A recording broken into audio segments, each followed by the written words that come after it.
That's what. Well, it's live. Okay. But live to no one. But it'll be on Facebook later, so people can watch it later. Oh, it's going to be on Facebook later, so people can watch it later. Oh, cool. Well, hi. For all of you who are going to tune in later that aren't here now. So it's funny because I'm feeling like I'm speaking to myself, but that's cool. I had a request tonight to talk about respect, which is a cool topic, and I'd really like to talk about it because I really know that we really encourage our children to respect us and respect others and respect privacy and respect the dog. But are we respecting them? So I think it's a pretty good topic. So if you're tuning in and you want to ask a question on the topic of respect, or you'd like me to change the topic because you have a question, of course I will. So I can't say enough about respect and how early you can start it.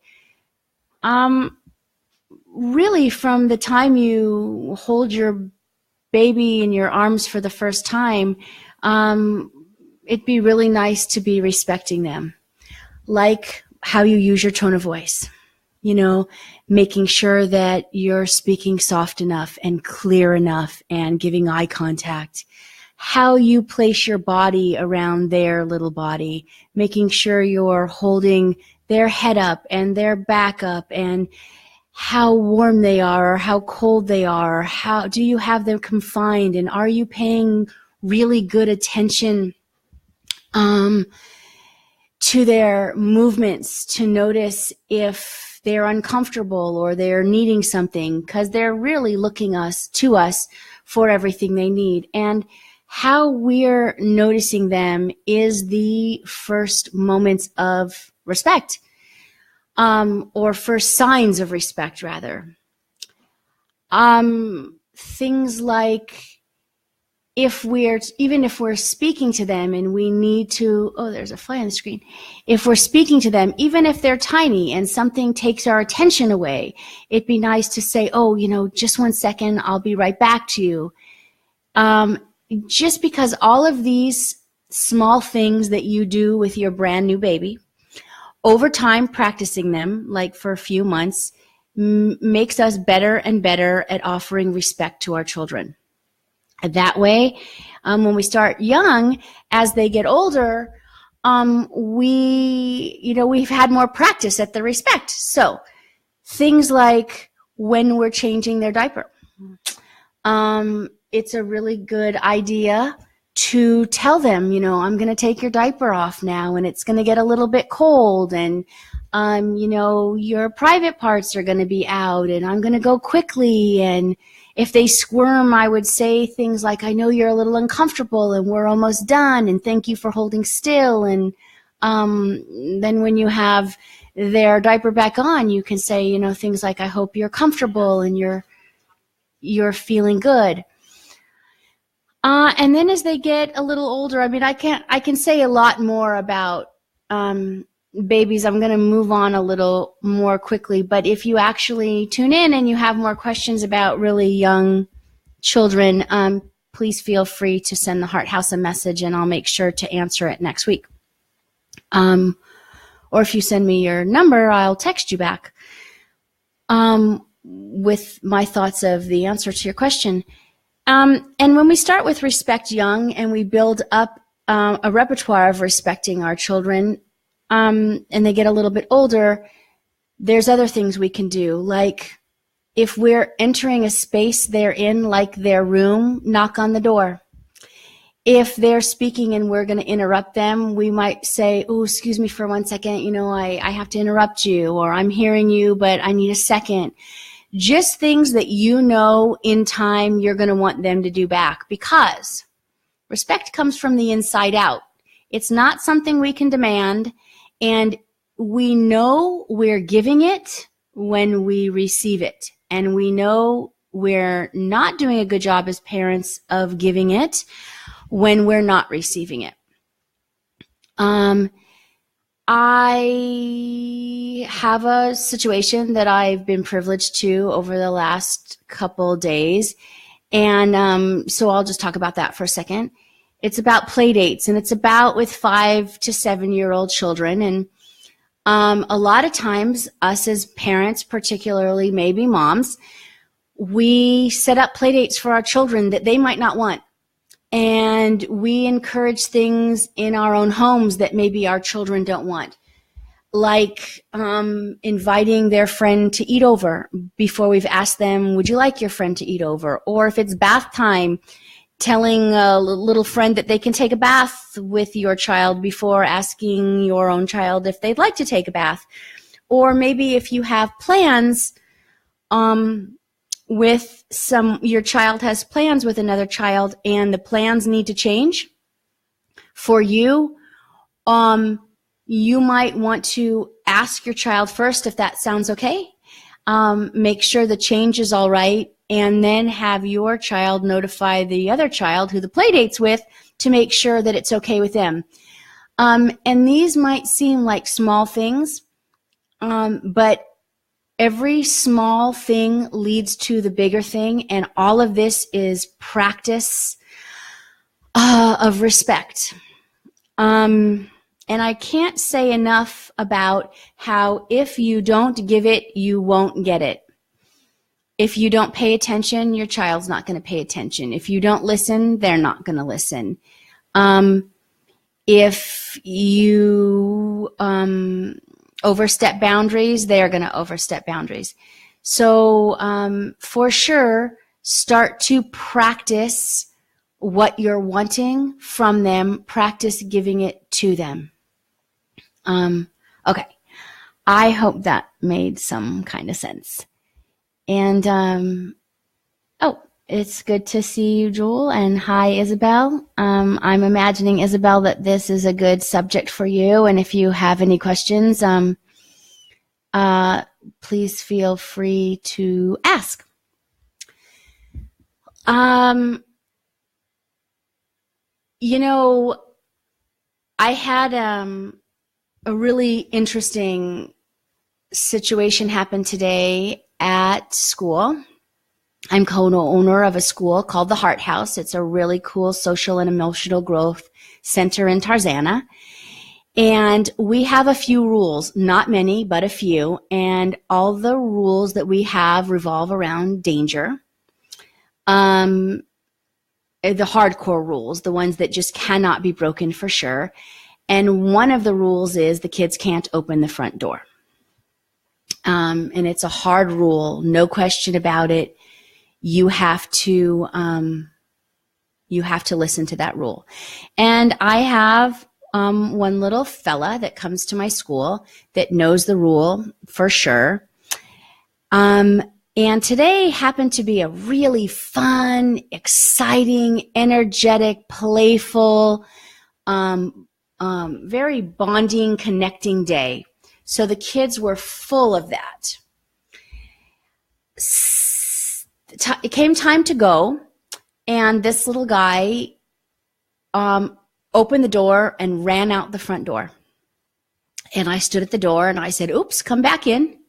What happened? And he looked down and he's now sad and he's got an angry face. And he says to me, you don't want me to see my mom. And I thought, wow, that's a hefty amount of blame right there for you. A very outside-in type of moment for he and I. So I asked him why he thought that. And he said, because you brought me back in. And I asked him, do we have any rules here that that you really need to be sure of because they're about danger? And he said, yeah, I'm not allowed to walk out the front door. And I said, well, did you walk out the front door? And he said, yeah. And I said, so you're mad at me because I don't want you to see your mom? And he stayed in it. And I'm bringing this up because it's what we do. It's what we do sometimes it's what we do. It's sometimes what kids do when we're feeling uncomfortable or we're feeling embarrassed or we just can't own our stuff. So he felt more pressure, I'm imagining, on himself to just be willing to say, oops, I ran out the front door, and I would have gone, great, you noticed. It makes me feel so comfortable that you've noticed yourself. And instead he left it in, you're the cause of my feeling. You don't want me to see my mom, so you brought me back inside. I'm imagining we see this often in our children, especially if we have not taught self-reflection, or we haven't, or we don't act like we notice ourselves in front of them. They tend to act like they're not noticing themselves in front of us, and it's easier to become the victim of something than to just own it outright. I never not never, but I, for the most part, try really hard with the kids I'm so caring about at school to not let anything go. So tomorrow morning, because we did not solve it on his way out today, tomorrow I'll bring it back up and we'll have a conversation about it. And if he doesn't come clean in it, which would be simply, oh yeah, I ran out the front door and I know I shouldn't have, and then I blamed you and oops, which I'd surrender quickly. There'd be no grudge. I'd say, thank you. Wow, you got it. You're so safe to talk to. I'm so comfortable with you. If that happens, it's over.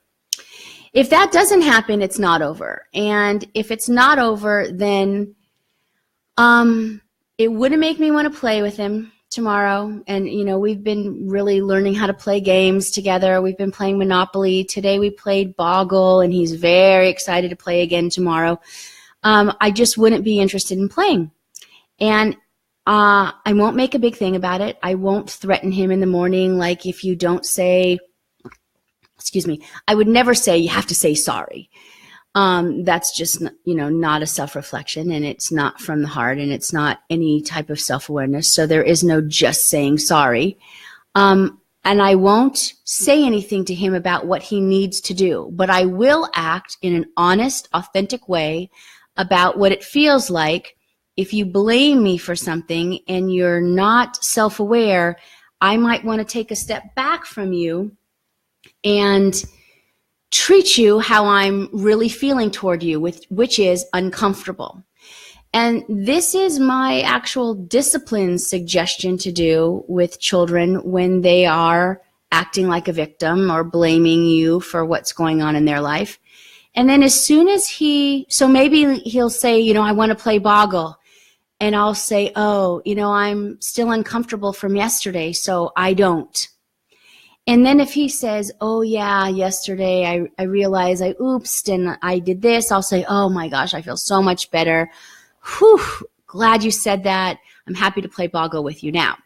If he doesn't, and he blows it off like it doesn't matter, which won't be authentic, probably, just knowing him, but it feels uncomfortable to go through the process, and just starts playing, then I'll have to up my own ante in the day.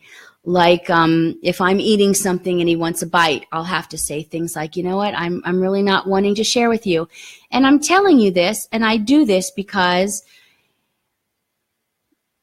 it's a good, honest way to relate to a child in this honest manner, rather than shaming, scolding, demeaning, devaluing, yelling at, staying mad at, forcing a self-reflection from, forcing an I'm sorry from, that I just hold true to what it feels like when that happens between us, and he will get to feel what it's like when his behavior is such, what people feel from him when he behaves that way.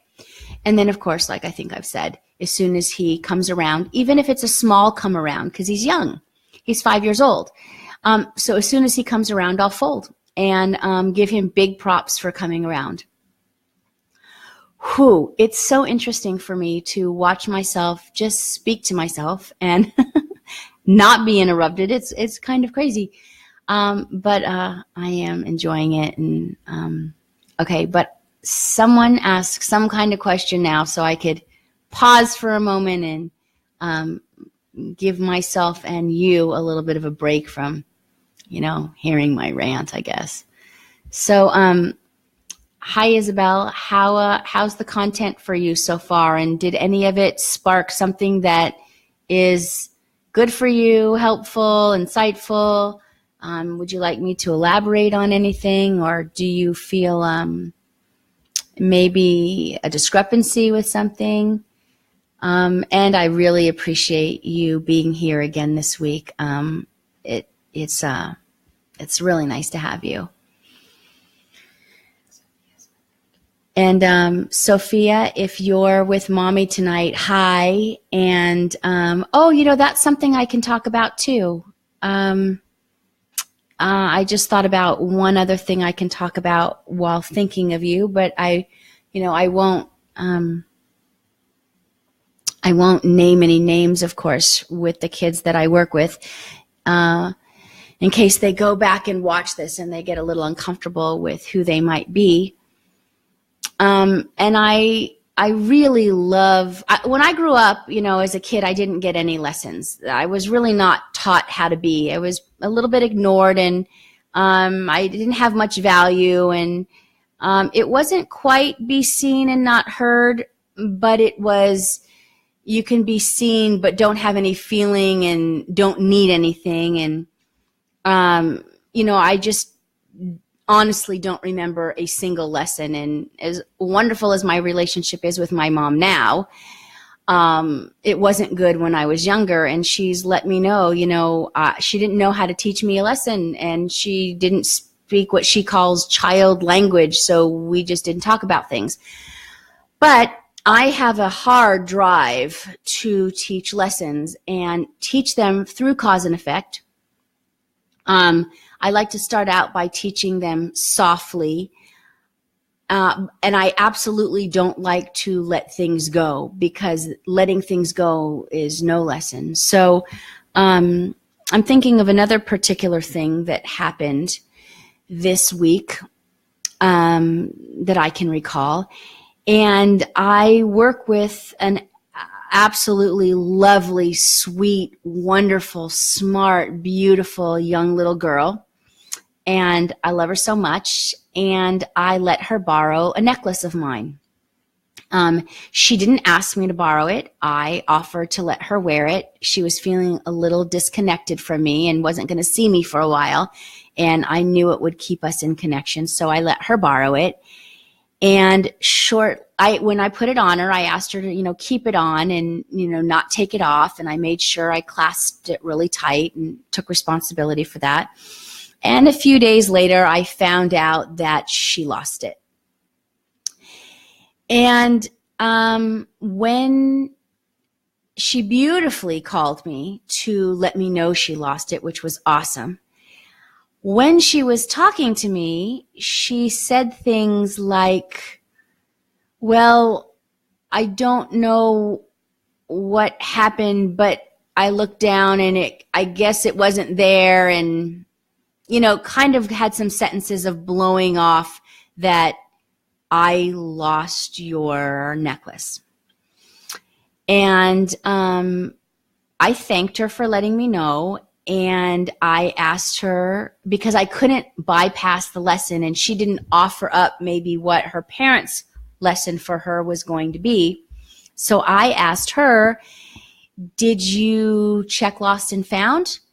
And she said yes, and it wasn't there. And then, she had some prompting from her mommy, and started asking me, well, how can I replace it? How can I replace it?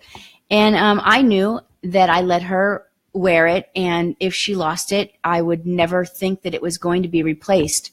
But here's the thing, and this is what I want to teach tonight. That's just kind of the story, and I'm fine with it. I have no hard feelings, of course, and I love this kid, and I totally knew that there was a possibility, should I let her wear it, that I'd never see it again.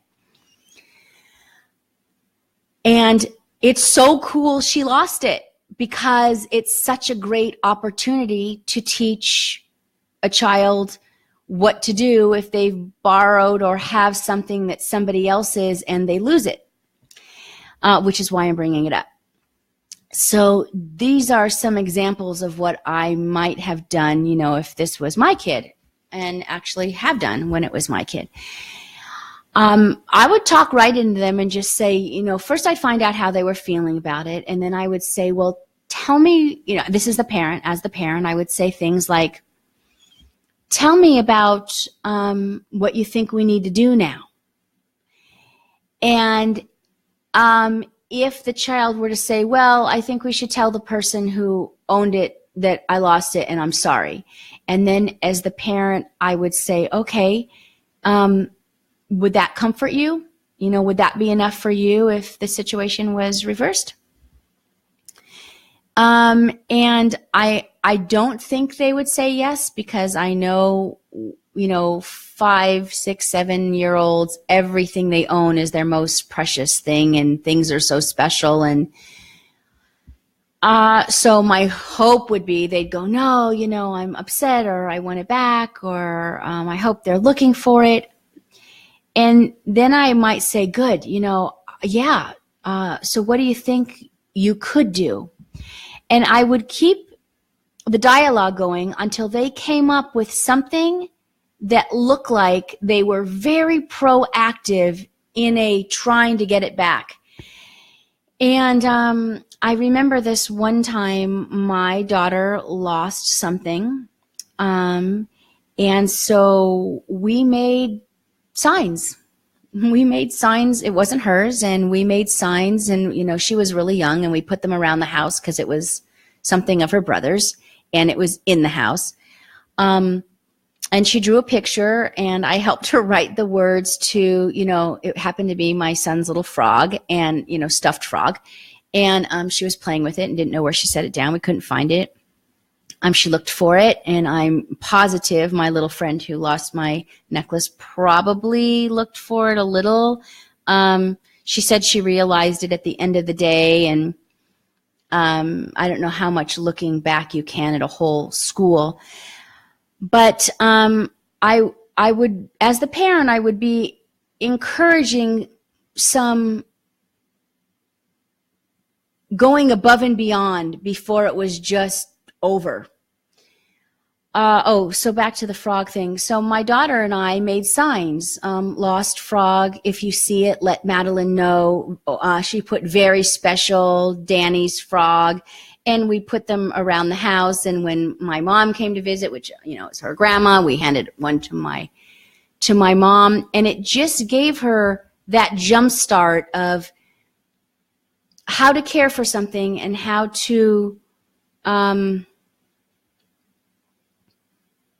I guess, show someone that they have some value, if in this kind of situation. And I don't think that this is the only way. I'm just saying that this was my way, so I'm suggesting it. And it's a lesson. And it's a great opportunity. Matter of fact, anytime something goes down in your house or something's wrong, the opportunity to teach a lesson is priceless. We build resiliency when we teach lessons and when our kids need to go through things. Did you find the frog? We did find the frog. We found the frog outside. Heather just asked me if we found the frog. We found the frog outside in the backyard, which is where we never looked because our dog picked it up and took it outside. And when we found it, my daughter gave it a bath, the frog a bath, and we used a hairdryer to dry it. And she put it in her brother's room, and she wrote him a note, and it was a really cool thing. And to this day, she values people's belongings. Matter of fact, when I borrow her things, she color coordinates things in her closet. So if I borrow something out of her closet, there's been times where I just hang it up wherever my hand reaches instead of with the color that it goes with, even though when I took it, it was from a particular place. So she doesn't feel very seen when I put something back, or like I'm caring for her things like she does when I borrow them. So, I'm just bringing that up because it's something that happened, recently and is on my mind. So it's easy to talk So about. it's like you want people to respect you like you want to be Right. respected. So Heather just made a really, really good point. So after all that, what I'm saying is you have to, teaching respect means you really have to respect someone young, start when they're really young, so they can feel what it's like to be respected, and then that feeling is in them, so then they can respect people the same way that they know it feels good to be respected by people. Whew. Okay. I'm going to take a breath for a second. I can just drink yours. Okay. Now, how was that? Someone answer. How was that? Too much talking, or I'm still really interested in feedback. I'm imagining like all the classes I've been taking lately. Thank you so much.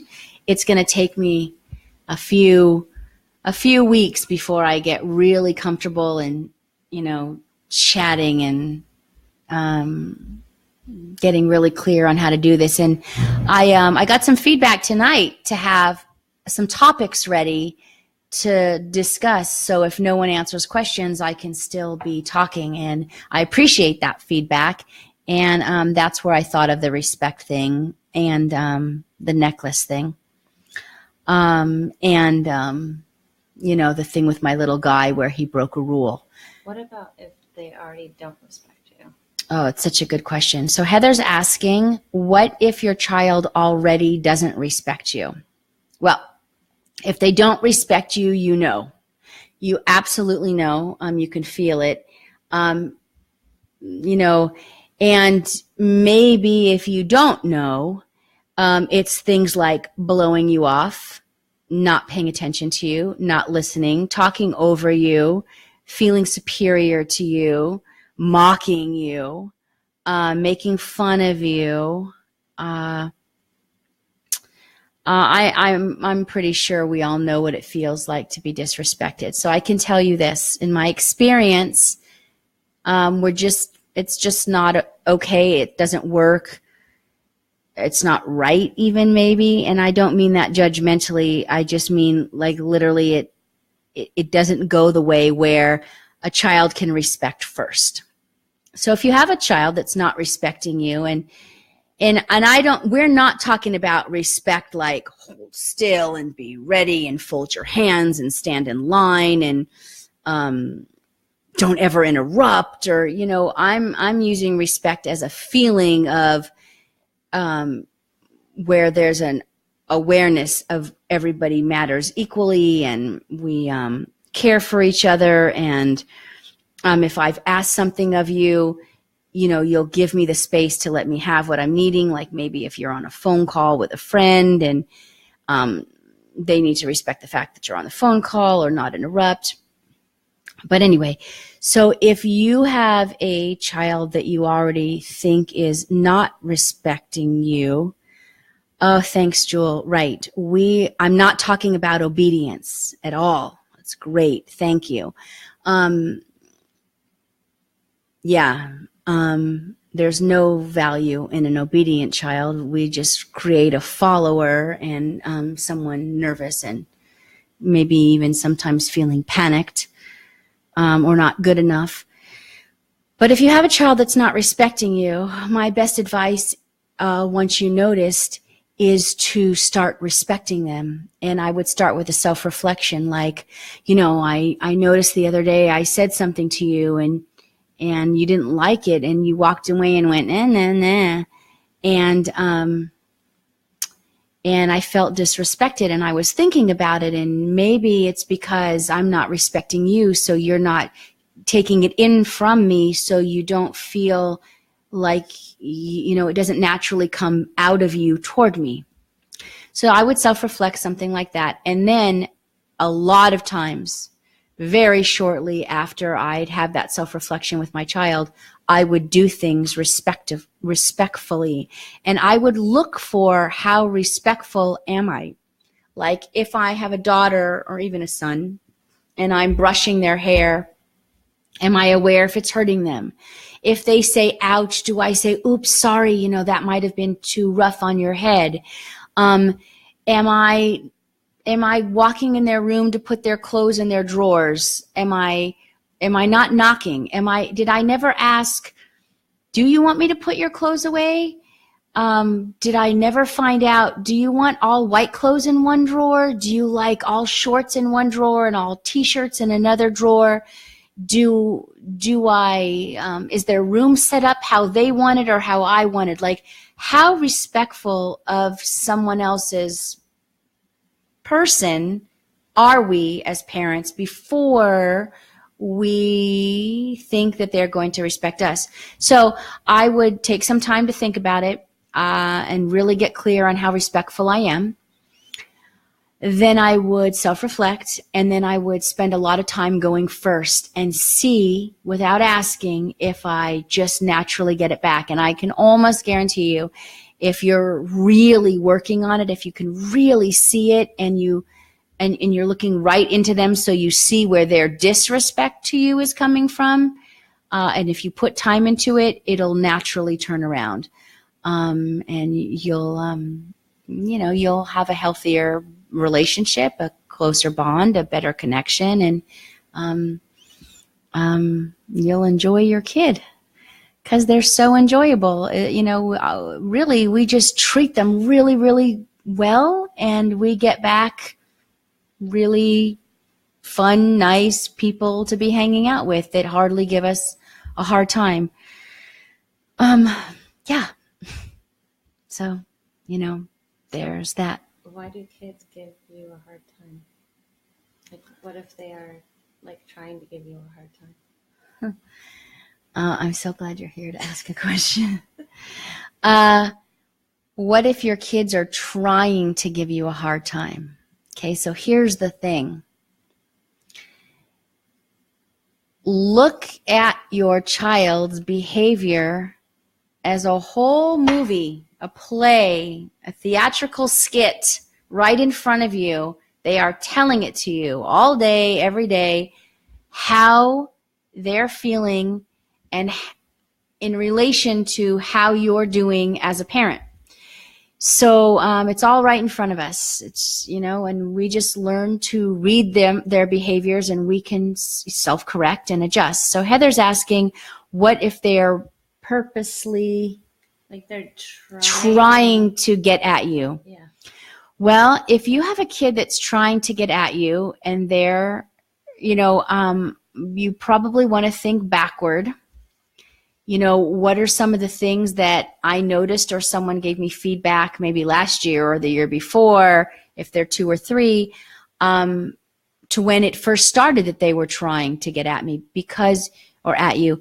Because usually there's an upping of the ante. So it starts small. I can give you an example. I had a great tour at the Heart House the other day, and it was a very young child, and as soon as he knew there was a boundary, his mommy said no. He, went to hit his head onto her body, and he grabbed her shirt and he yelled, and she treated him, like, oh, you're okay. You can do it next time. And then he sat himself down, and he sat himself down heavy, and he didn't want to move. And he's now really yelling at her. No words, just yelling. That's the beginning, So sometimes we don't notice it at the beginning. We don't really read a behavior. And so then by 3, they've had a lot of time doing a behavior for us, towards us, that we don't recognize as something until the day we do. And we're not thinking their stuff's cute anymore or manageable anymore. So they get a little bit older, and, maybe they do something like spill our purse out, or they're in the back seat of our car and they start kicking our chair. or something, you know, that they know is really going to get at us. And just like the respect, my advice about the respect thing, my advice about this is to first notice the behavior. Really get a good idea of what you're seeing. Then go back in time within yourself and just say, okay, what do I know I've put in to get this out, right? Whatever we put in our kid, we're going to get back from our kid. So what did I put in to get this out? And then I would self-reflect. I would say, hey, you know, on the ride home, I stopped talking to you on the ride home today because when I told you we weren't going to stop at Starbucks and I wasn't going to get you a chocolate milk, you got upset and you started kicking the back of my chair.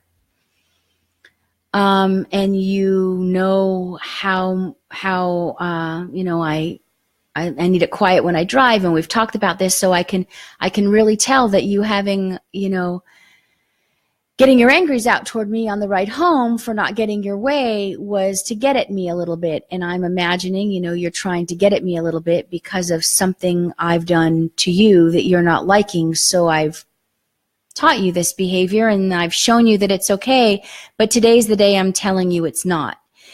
And then I'd follow that up by the very next time they do something that you recognize as them trying to get at you. I do something big. Let's just say it's the car again and they kick the back of your chair. I'd pull over and I'd get out and I'd wait a while. I might even drive through Starbucks and get myself a chocolate milk and not my child. I might drink the chocolate milk like it's the best chocolate milk I've ever had and go home and do something else nice for myself that I wouldn't include them.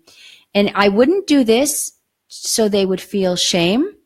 I wouldn't do this so in an act to get back at them, but I would do this so we change the idea. And this, of course, is after a self-reflection. And after an opportunity, self-reflection from us to them, and an opportunity to self-correct, for them to self-correct. If they don't and they do it again, like I said, I wouldn't do this to make them feel bad or for them to feel shamed, but I definitely, the intention I would set was so you'd know that you don't have to behave this way anymore because it's not going to get at me the same way. You're not going to get the same reaction you're used to getting. So I'm changing the pattern. I'm changing the variable. So everything else needs to change. And later that day, I might say, you know, I really like taking you to get a chocolate milk. But I can't always. And when you do things to try to get at me when I say no to you, it doesn't make me want to do them sooner. It makes me want to take longer because I'm feeling hurt by you and your behaviors when you do that. It doesn't make me feel closer to you. It makes me feel further from you. And, you know, I might say it in a little less wording than that, you know, if they're young, like under 5 or under, but I would definitely teach that lesson. And what if they start feeling bad for themselves? Oh, okay. Pity party. You have really great questions. If you say this to your child, Heather's question is, what if then they start feeling bad for themselves? I might say something like, what are you feeling bad about? First, I would investigate, like, where's that feeling coming from? And if they say, I feel, so we'd find out first. And I know you're pretty clear when you're asking this question that they're feeling bad to show you now you're going to make me, you know, I'm going to have a pity party for myself. So I'll just go right to that. If you notice they're having a pity party and it's for themselves, I would say very little and very swiftly something like, oh, that can't work. or I see right through that. Maybe I didn't before, but you're clear to me now. And that's I'm glad that just came up. Sometimes we can be looking at someone in such a way, and especially our children who we love so much and we adore so much, so we miss their behaviors. That thing, love is blind, and it is. So we've missed reading their signals. But as soon as you now know what you're looking at, act accordingly. And just your shift can't do anything but shift them. So swift and short and simple, that's not going to work anymore. It used to work, and you're super smart to try it again because you know that it might get me to change my mind if I think you're acting really sorry for yourself and like you're the victim of me, but it's not going to work anymore. And then don't do anything. That's it. Carry on. Yeah, carry on. Go take a bath. Go pour a glass of wine. Go, color, or, whatever relaxes you, or, whatever you have to do next. As long as what you don't do is feed into it. And then here's the thing. Remember for the next time, remember that you're onto something. Write a sticky note or make a sign or something. That reminds you that this is what's going on and this is the lesson I'm teaching right now. So, because it keeps happening. Right, because it keeps happening. Okay. Yeah, because it'll keep happening till everyone is really clear that we've practiced something new enough that a new thing is the thing. Mm-hmm. Yeah. Okay. Boy, it's something to hear myself talk for this amount of time. I really appreciate you for joining me tonight. And I really appreciate anybody who's not joining me tonight, but listens to any of this on another time, and even if you don't. And if you have any questions, please email them at info@thehearthousela.com, and I'll be so happy to answer it next Wednesday at 8 p.m. And if you really want it answered quickly, I'll be happy to answer it if you send me a text. In the meantime, enjoy. Oh, what am I supposed to do? Oh, read. We have to talk about that. Okay, I'm not ready to give that out. Oh. Is that okay? Sorry about that. Oopsie. Heather was asking me to give out my number, but I can see that the number we have is my personal number, and I do actually have an office number, but I don't know it by heart. But I will get it to you next week. But in the meantime, so you can't text me. Oh, yeah, duh. You can't text me your question because I'm not giving you my number. Email it to info@thehearthousela.com and I'll get back to you. And in the meantime, until next Wednesday, go enjoy your kid. Go fall in love with your kid. And see you next week. See you next week. Mwah. Peace.